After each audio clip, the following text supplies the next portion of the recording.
sehingga menjaga daya beli rakyat, terutama masyarakat yang tidak mampu.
Dengan 3,6 juta lapangan kerja baru yang berhasil diciptakan.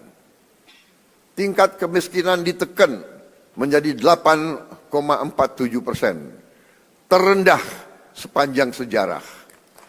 Pemerintah bekerja keras agar inflasi tetap rendah di kisaran 2,4%, sehingga menjaga daya beli rakyat, terutama masyarakat yang tidak mampu.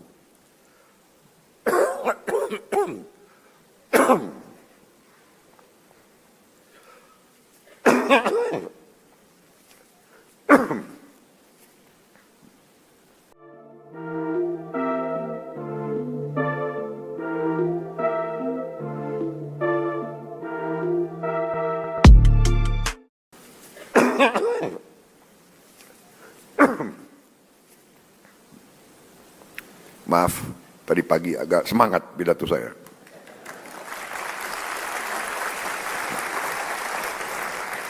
Inilah bukti nyata dengan kerja keras dan kesungguhan kita mampu memperjuangkan nasib jutaan rakyat Indonesia untuk hidup lebih sejahtera.